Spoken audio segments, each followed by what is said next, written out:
নমস্কার বন্ধুরা, তোমাদের সবাইকে স্বাগত জানাই আরও একটি নতুন ভিডিওতে। আজকে কিন্তু ম্যাচ ছিল মোহনবাগান এবং কেবিএফসির বিরুদ্ধে, যেখানে কিন্তু মোহনবাগান দল 3-2 গোলে আজকের এই ম্যাচটি জিতে নিয়েছে এবং দুর্দান্ত কিন্তু আজকের এই ম্যাচটি খেলেছে মোহনবাগান দল। যেখানে প্রথমার্ধে কিন্তু 32 মিনিটের মাথায় মোহনবাগান দল এগিয়ে যায়, যেখানে কেবিএফসির গোলকিপার সচিন সুরেশের একটি বলে কিন্তু অবশ্যই ফিরতি বল চলে আসে ম্যাকলারেনের কাছে এবং সেখান থেকে কিন্তু বলটি গোলে জড়িয়ে দেন তিনি এবং 1-0 গোলে মোহনবাগান দল এগিয়ে যায় এবং প্রথমার্ধে কিন্তু এই 1-0 গোলে লিড নিয়ে মোহনবাগান দল মাঠ ছাড়ে।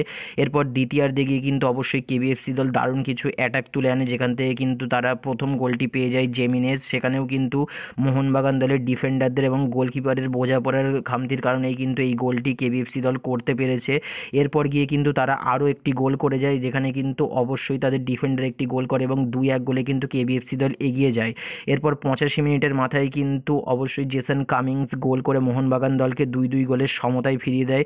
এরপর কিন্তু মনে হচ্ছিল ম্যাচটি ড্র হবে, কিন্তু একদম শেষের দিকে গিয়ে অ্যালবার্টো রড্রিগেজের কিন্তু দুর্দান্ত একটি গোলে মোহনবাগান দল 3-2 গোলে এই ম্যাচটি জিতে নিল এবং আজকের এই ম্যাচে কিন্তু অবশ্যই গ্রেগ স্টুয়ার্টের খামতি দেখা দিয়েছে।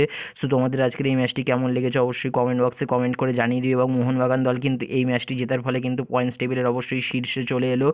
তো আজকের এই ম্যাচে তোমাদের কি মতামত রয়েছে কমেন্ট বক্সে কমেন্ট করতে জানাতে একদমই ভুলবে না। আর মোহনবাগান দলের ফ্যান হলে অবশ্যই লাইক কমেন্ট শেয়ার করে দিতে ভুলবে না। সো আজকের এই ভিডিওটি দেখবার জন্য তোমাদের সবাইকে অসংখ্য ধন্যবাদ। বাই।